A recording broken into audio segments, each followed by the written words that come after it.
Boa tarde, meu nome é Fabiana Souza, eu sou repórter de vida urbana aqui do Popular e hoje eu estou com o Thiago Garlindo, que ele é coordenador do GAECO, o grupo especializado no combate ao crime organizado. Thiago, boa tarde, seja bem-vindo. Boa tarde a você, Fabiana, boa tarde a todos os telespectadores aí, internautas.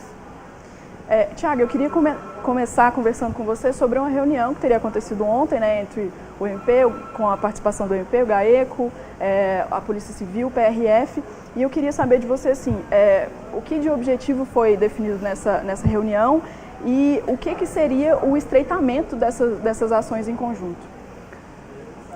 Ontem, o delegado-geral da Polícia Civil, o novo delegado-geral, foi ao GAECO, juntamente com delegados da especializada, da DRACO, da Delegacia de Repressão ao Crime Organizado e da Superintendência de Combate à Corrupção, para manter, na verdade, fomentar ainda mais o estreitamento. Já há uma parceria entre as instituições para combater facções, o crime organizado. Até porque ficou nítido nos últimos anos que só se combate facções criminosas principalmente com a unificação, com a articulação de todas as instituições. O Ministério Público, a polícia, órgãos de inteligência, enfim. Então, foi uma chegada do novo delegado para que nós continuemos e fomentemos ainda mais esse tipo de ação. No ano passado, no último ano, por exemplo, nós participamos juntos de 4 operações que geraram, apenas voltadas a facções criminosas, que geraram mais de 217 prisões aqui no estado de membros dessas facções. Qual que é o panorama geral que você faz em relação à atuação das facções criminosas aqui em Goiás hoje em dia? Essa questão foi até objeto agora do novo plano do ministro Moro. Essa questão de facções, ela se alastrou pelo país, utilizando um vácuo estatal, né? A falta de legislação, falta até de firmeza em como se procede dentro dos presídios. E depois que se cresceu durante anos e anos sem o devido combate, sem a devida resolução, eles criaram corpo. E não só o estado de Goiás, mas o Brasil inteiro sofre com essas consequências. Basta ver os últimos noticiários. O fato é que ainda o estado de Goiás, até devido a essa articulação das instituições, né, tanto das polícias militar, civil, guarda civil, polícia federal, polícia rodoviária federal, Ministério Público, a inteligência do Ministério Público, todas essas instituições notaram isso um pouco antes. E essas operações que foram feitas foi justamente para tentar desarticular essas facções, atrapalhar os planos delas antes de se transformar em ataques nas ruas, como aconteceu em muitos estados da federação. Praticamente quase todos tiveram algum problema disso, a maioria dos estados tiveram problema de ataques a ônibus, a instituições públicas.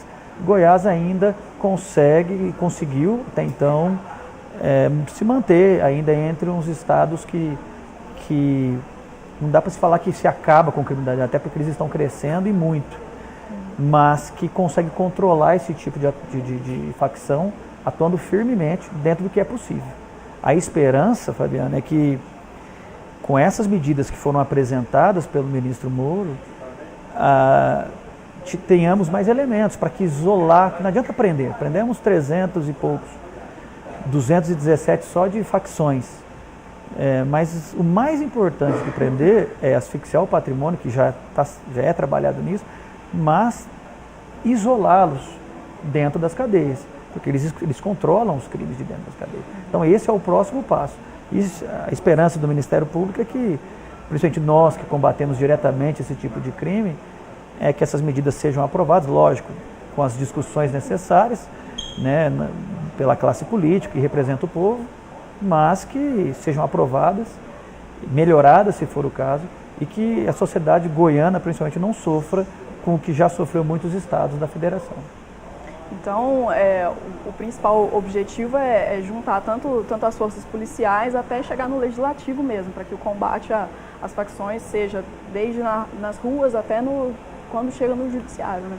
Exatamente. Esse é um ponto muito importante que você mencionou, que é o que nós tratamos ontem também, continuar agindo não só na fase de investigação.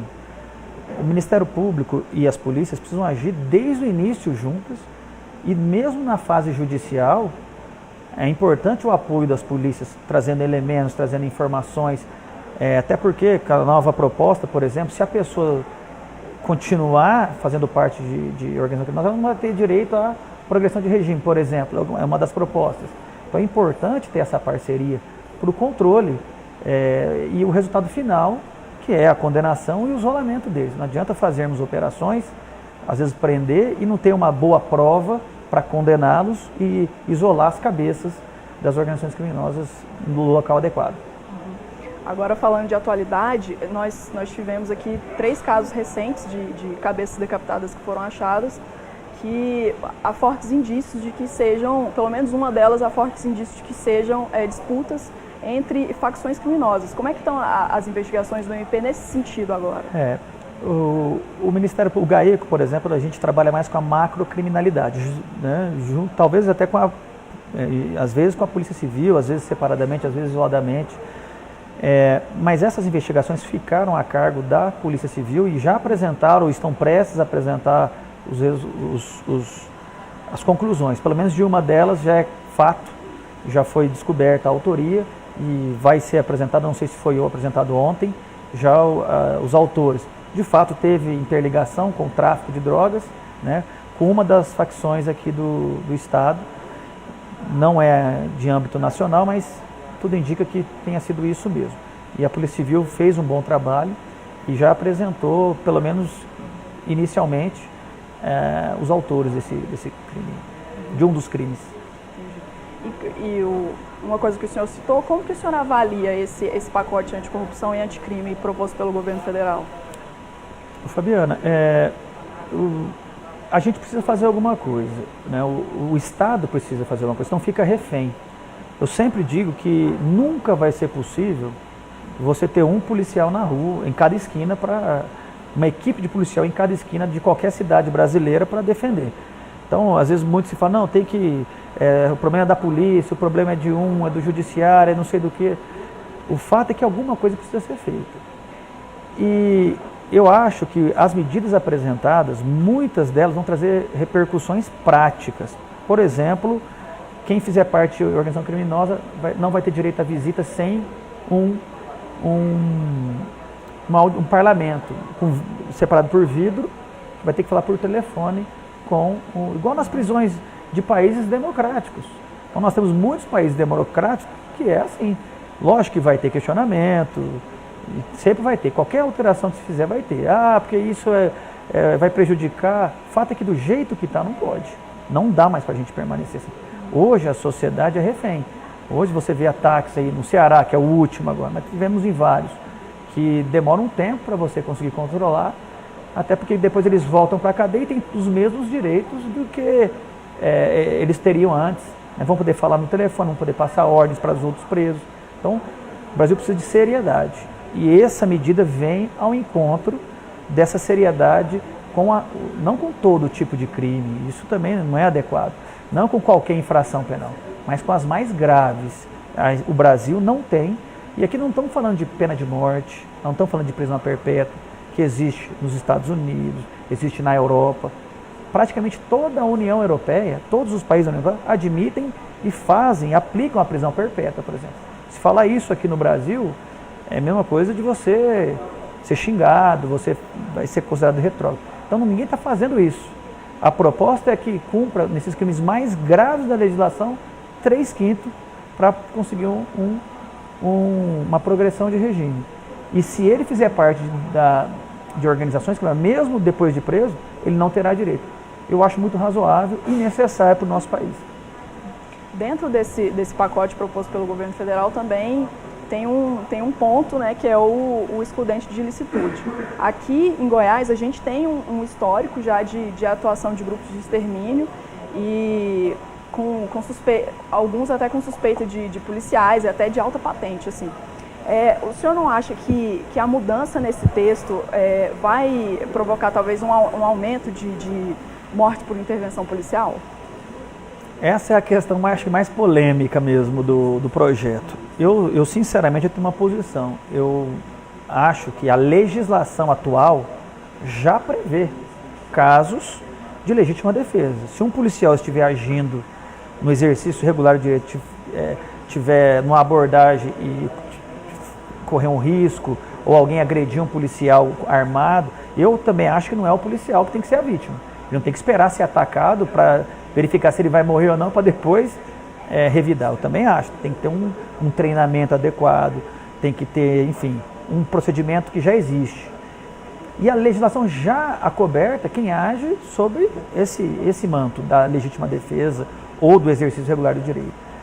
O que a justificativa para ter essa, como diz alguns, a lei do abate, né, que alguns mencionam, né, que até começou com o governador Itzel, no Rio de Janeiro, é que isso deixou mais claro e dá mais segurança aos policiais. Como eu disse, é uma questão polêmica e cabe ao Congresso deliberar sobre isso. Daí estão lá para falar dos prós e os contras. Na minha humilde opinião, eu acho que não vai alterar muito.